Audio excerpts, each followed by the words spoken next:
check out our streaming schedule for this week. We've got tons of content in terms of the NFL and college football, as we're going live just about every single day this week. So make sure you hit that notification bell so you don't miss a single moment where we go live. And now, on with our feature presentation. November 29th, 2024. It's Black Friday. It's week 13 of the NFL season, and we find ourselves at Arrowhead Stadium for this all-important AFC West matchup between the Las Vegas Raiders and the Kansas City Chiefs. I think it's fair to say that no one is giving the Raiders much of a chance. Their starting quarterback, Gardner Minshew, is out for the season, so in steps Aiden O'Connell, who hasn't exactly done anything this year, as he's responsible for guiding a team that hasn't won a game in the last 2 months against a team that's won 16 out of 17 dating back to last season, with half of those wins being explained by some form of voodoo magic.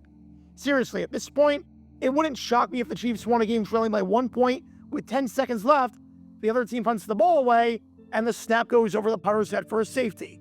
Nothing would surprise me anymore. So no one's giving the Raiders much of a chance at winning this game. However, any given Sunday, even if it isn't Sunday. Heck, the Raiders beat the Chiefs on Christmas last year, and O'Connell started that game. So maybe the Raiders could do something similar here. And in that game, Antonio Pierce, to his credit, did a masterful job coaching. That game probably got him the permanent gig to be the coach on the full-time basis in 2024. If he can do something similar here, then maybe, just maybe, the Raiders have a chance to win this one. Is that going to happen? Well, yeah, as you would guess by clicking on the title of this video, that's an emphatic no. However, before I break down why it's an emphatic no, if you want to learn more about the history of the NFL and some really dumb things that coaches have done, like what Antonio Pierce did in the game between these two teams right here, then this is the place for you. Because we talk about all things NFL history all the time with a new video and a new live stream every single day. So if you like that sort of stuff, be sure to hit that like button down below, subscribe, and turn on the notification bell so you don't miss a single video that we post on the channel. Thanks in advance for your support as we try and hit 70,000 subscribers. It's the second quarter, and the Raiders are faced with 4th and 4 at Kansas City's 38-yard line. Faced with the decision of whether to go for it, try and pin them deep on a punt, or kick a long 56-yard field goal, Antonio Pierce decides to send his kicker, Daniel Carlson, out there to try the kick. Even though it's pretty cold, and even though it's a long one, with Carlson's career long only being 57 over his pretty lengthy career. The result? It misses short, like really short. All right, that's a bummer, but live and learn. Now it's the third quarter, and the Raiders, faced with 4th and 22 after Aiden O'Connell takes an awful sack, are at the 37-yard line. This would be a 55-yard field goal. Well, Carlson missed short from 56, and pretty badly short, I might add. So I highly doubt that 1 extra yard will be enough to make a difference. So you should probably punt the ball here and try and pin the Chiefs deep since your defense is playing well. 5-yard attempt for Carlson. This one earlier, 45. This one is no good. You're kidding me. You did it again? Antonio Pierce, you did it again? That's twice now that he's missed short from basically the same exact spot. That's twice that you gave the Chiefs good field position for no reason. But you know what? You're still in this game somehow. By some Black Friday Walmart discount miracle, you're still alive. And now, at Kansas City's 40-yard line down 19-17, you're faced with 4th and 11. You're not seriously going to try the field goal here. You're not serious. Now instead, you got Cole. We'll try to pin him deep. Again, the Raiders have all of their timeouts. You have the 2-minute warning. Okay, you know what? I'm more than fine with punting it away. There's going to be some debate about this, especially if you don't get the ball back and touch it again. But I am fine punting it here. I can absolutely defend you on this. It's a long 4th down. Your defense is playing well. Kansas City hasn't run the ball well all game, so you've neutralized that aspect pretty well, and you have all your timeouts and a 2-minute warning. Even if the Chiefs get a first down, you can still get the ball back in decent field position. You've got one of the best punters in football in A.J. Cole, who, before the Raiders got called for a penalty, pinned the Chiefs inside the half-yard line on a punt earlier in the game. You can force the Chiefs to start inside the 5. I am more than okay with this decision. So, let's see how this punt goes. Cole puts it down. Carson's kick is up. No good again. Welcome to Dumb Decisions. Before we break down what happened here, this whole series is about taking an in-depth look at decisions made during games that were clearly awful from the start. This isn't something to look bad in hindsight. Rather, this is something to look awful almost immediately. These are moves where your gut instinct tells you right away that there is no way this could possibly work. And sure enough, your gut instinct was smarter than that of an NFL head coach. And for this one, we're going to take a look at the mind of Las Vegas Raiders head coach, Antonio Pierce. You know when you do something horribly wrong the first time, so you overcorrect the next time around and make a decision that's somehow even worse? That's what the Raiders did with this man right here in Antonio Pierce. After the Raiders let their interim coach walk after the 2021 season, despite that man literally guiding the Raiders to the playoffs in a season full of turmoil, and after the subsequent Josh McDaniels hire was a disaster, which you can learn more about by clicking the card in the upper right corner, the Raiders decided that if they found the right interim coach, they weren't going to let him go this time. They were going to be like Sergio Mendes and hold him in their arms forever. And hey, the players like Antonio Pierce. Sure, he sucks at in-game management, which you can learn more about by clicking the card in the upper right corner, but he's got a good vibe about him. Let's keep him around. And what we have is a Raider team that is sitting at 2-10 on the verge of one of its worst seasons of franchise history, and a team that is mathematically eliminated from the playoffs before the start of Lexus December to remember. I haven't even finished decorating my Christmas tree yet, and the Raiders have been eliminated from playoff contention. I don't know if Antonio Pierce is back in 2025, but I know this much. With decisions like the one he made in this Chiefs game, he sure isn't helping his cause. So with that being said, let's take a look at why trying a 58-yard field goal is a really bad idea. And obviously, let's get this out of the way right now. In a vacuum, trying a 58-yarder isn't a dumb decision. If it's 4th and 11, the Cowboys are trailing, and Brandon Aubrey is trying a field goal, even if he misses, that's not a dumb decision.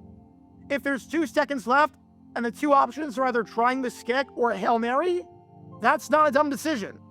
Heck, even with Daniel Carlson, if he made from 56 yards earlier in the game, or missed it but it was wide instead of short, this is not a dumb decision. But considering the circumstances, it is absolutely insane to try this. The man missed short from 56 yards out. The man missed short from 55 yards out. The wind situation hasn't changed. The only thing that's changed is that it's gotten colder because the sun has gone down, which means that kicking a football a longer distance is actually harder. If you don't believe me on that, try kicking a football or a soccer ball or any sort of ball in warm weather versus cold weather. And you'll notice that one particular type of weather is way more akin to kicking a rock than another type of weather. So, if anything, the situation has gotten worse. And you're going to let the man who tried kicking a field goal from an even shorter distance and missed short both times try this kick, which would have been a career long? You're going to let the man who missed short from 55 and the man who missed short from 56 try a field goal from 58 yards in even worse weather when the man hadn't made a kick from beyond 57 yards in his NFL career so far? How does that make any sense? I'll give you an example of what this is like. Let's say you're out at a bar and you're doing karaoke and you're genuinely trying to sound good. You want to give a good performance. You start the night off by singing Zombie by the Cranberries, which is a great song. It goes up to an A. You realize while singing the song that, oh crap, I can't hit that note. When you try going for the note, your voice just doesn't cooperate. It cracks, it misses badly, and it sounds awful. Well, that sucks, but you've got another song. So you try again with song number 2, which is Just a Girl by No Doubt, another great song from the 90s. That song goes up to a B at the very end, but you can move it around to get it to an A. Same high note, same max range in that regard, but once again, you don't hit the note. Your voice doesn't cooperate, as it cracks and sounds awful. Now, You're 2 hours into the night. You're a few beers in, so you're going to be worse. Your voice is also pretty strained because of all the singing and talking over the loud music. In other words, the conditions are worse, but you still want to have at least one good performance before you leave. So, you decide to finish it off by singing Mariah Carey's Emotions. That'd be really freaking stupid, right? If you've ever heard that song, especially considering the hypothetical scenario I pose, and especially in comparison to the other 2 songs I mentioned, you would know why that is dumb. You've never hit those notes in your life, you didn't even come close to hitting your previous max range before, and now your voice is worse, and you're gonna try that song? It fails immediately after one note, and people are wondering what the heck you're doing. Well, for the man you've been watching this whole time in Antonio Pierce, that's what this was like. That's exactly what this was like. You do not send your kicker out here in this spot to try a 58-yard field goal when the weather is cold, when he missed short twice already from a shorter distance, and when you have significantly better alternatives. If you go for it and don't get it, that stinks, and the Chiefs get the ball at the 40 as a result. If you go for it and get it, however, you're at the 29-yard line, you're in field goal range, actual field goal range, you force the Chiefs to start playing clock and call timeouts, and you have a chance with one more first down after that to have it come down to a last-second, much closer field goal. If you punt the ball, no, you can't get points, but you pin the Chiefs inside the 10 or the 5, and if you force a 3 and out, you'll get the ball back around midfield with time and a new set of downs to work with. Meanwhile, if you kick the field goal, not only do you give it back to Kansas City no matter what, but if you miss the kick, the Chiefs get the ball at the spot of the hold, so the 48-yard line. In other words, it's worse field position than if you went for it and failed. It's a worse scenario than if you went for it and got it, and it has lower odds than going for it. So why would you choose that? Why the heck would you choose that? Scenario A gives you a better best case scenario, a better worst case scenario, and better odds. And you chose option D? What is your possible reasoning for that? Because this is the definition of insanity. This is, quite literally, the definition of insanity. Doing the same thing over and over again and expecting different results. Maybe this time, the super long field goal won't miss short. It's like betting on the Washington Generals repeatedly, thinking that they're due to be the Harlem Globetrotters. It's like trying to use your 9-iron to hit the green on a 190-yard par 3 where there's a giant water trap in front and you've fallen short every time with that same club. Maybe this time, you won't miss short. It's like being late for a function because you only give yourself 10 minutes to get there when the GPS says it takes 25 minutes, and you're late every single time. Maybe this time, 10 minutes before, you'll make it on time. Like we all knew this was going to fail. Everyone who watched this kick live knew it was going to fail. Besides Antonio Pierce, not a single soul thought this was going in. Heck, I was live streaming the game, as I do all the national games and all the college games. Hence why my voice isn't at full strength right now. You can thank Georgia Tech going into 8 overtimes for that. And I didn't even pretend for one iota and for 1 second that this was going in. This was the most doomed from the start, no chance this is going in kick, since Sebastian Janikowski's 76-yard try. Take a look at my reaction in real time to this happening, because I'm sure my reaction echoed the thoughts of every Raider fan across the country who was watching this one unfold. They're kicking. You're kidding me. No, they're not. He missed short twice from closer than this. This would be a career long. No.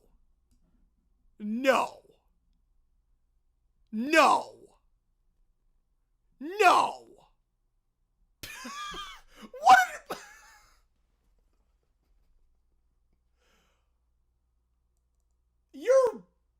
You're actually kidding me.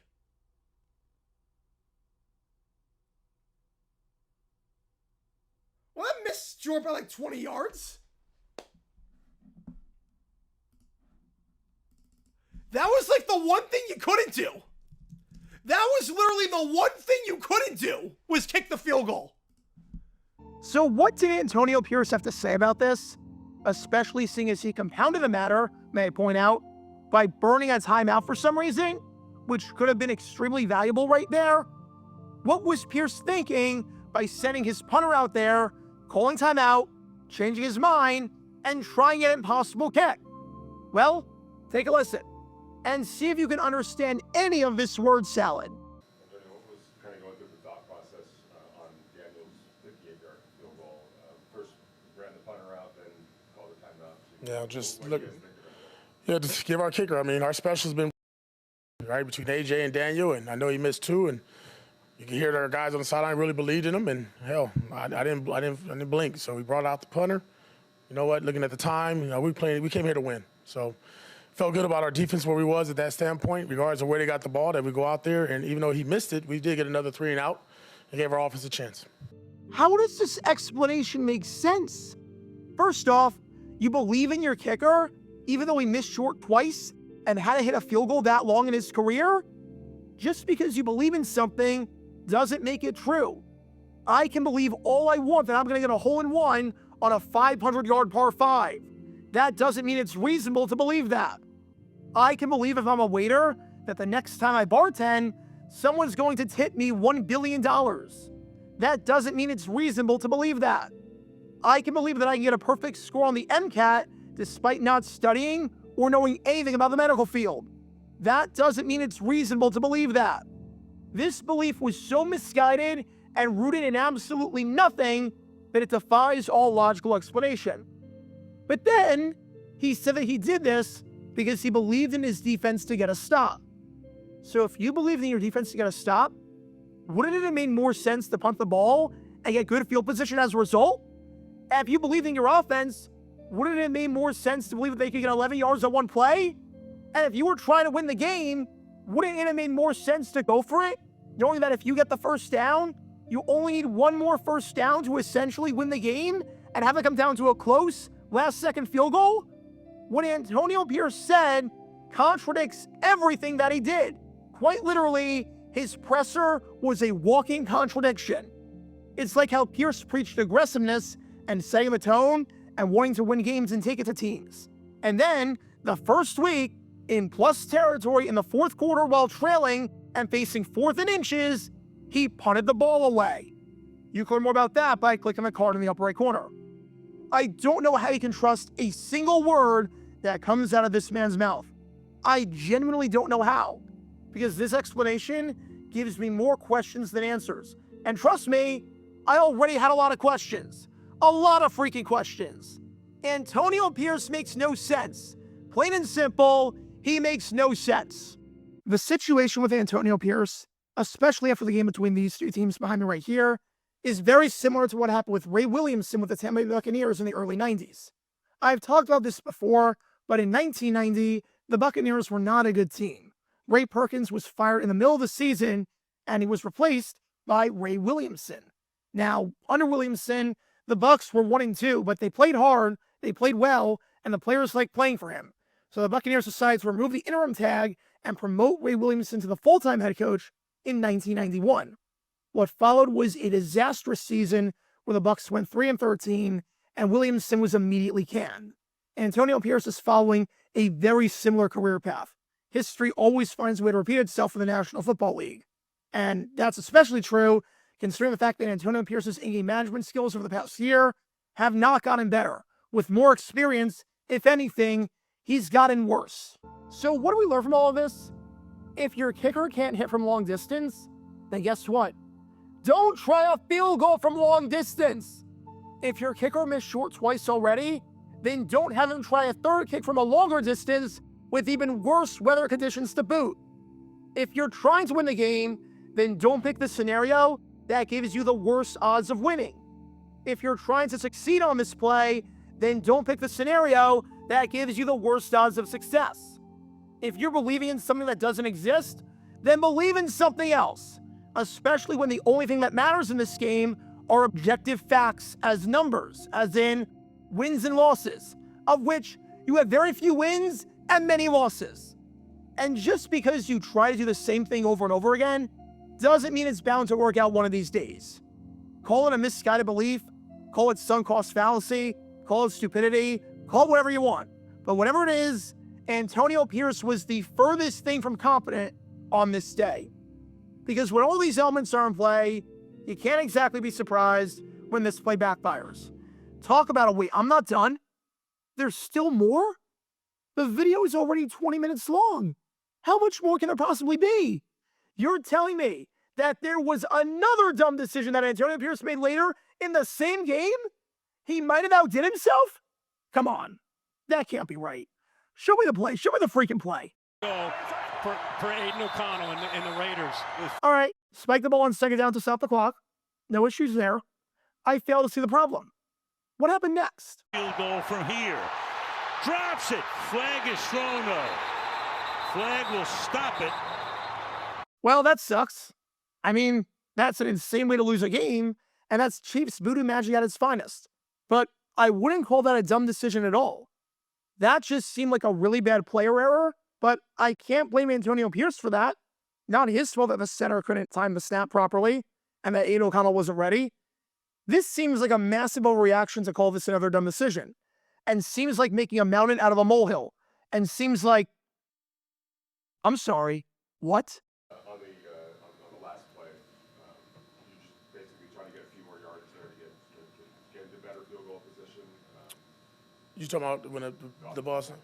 No, we was going to snap the ball and really just throw the ball out of bounds and just the ball's at the 32-yard line and kill 4 or 5 more seconds, kick a 49-yard field goal. I'm sorry, what? All right, we're still going here. We're still freaking going. So the plan on this play that got botched was to just kill some time. You were never trying to get closer. You were always going to settle for the field goal here. You weren't going to make any attempt to go to the sideline and maybe get a few more yards and make this more manageable. Do you realize how ridiculous this sounds? Do you realize how ridiculous you look yet again? Number one, if the plan was to throw it out of bounds and not get closer, bring up fourth down, you're kicking out of the 32-yard line, making this, you guessed it, a 50-yard field goal. Because, you know, Carlson missed short each of the first 3 times he tried from 50-plus yards. Why not a fourth? Why not a freaking fourth?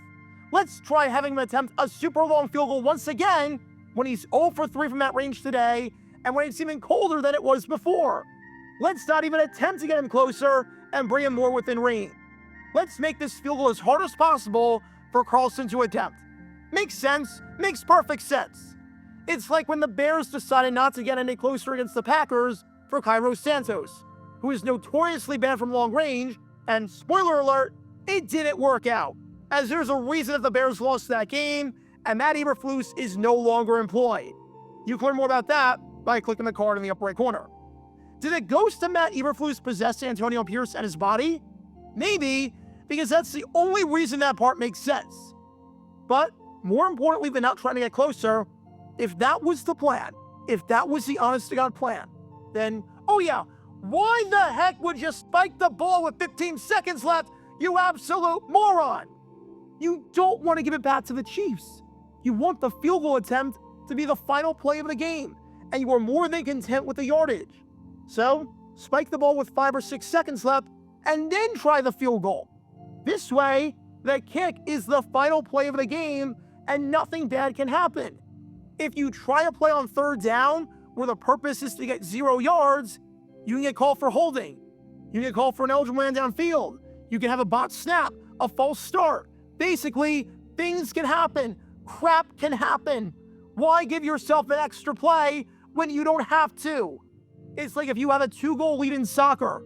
You'd rather have stoppage time be 5 minutes instead of 6 minutes, because that's an extra opportunity for something to go wrong and for things to go haywire. Sure enough, they went haywire. But let's say that this play was executed perfectly. Let's say that Antonio Pierce, in all his genius, got his masterful game plan to pay off, and O'Connell threw it out of bounds. Guess what?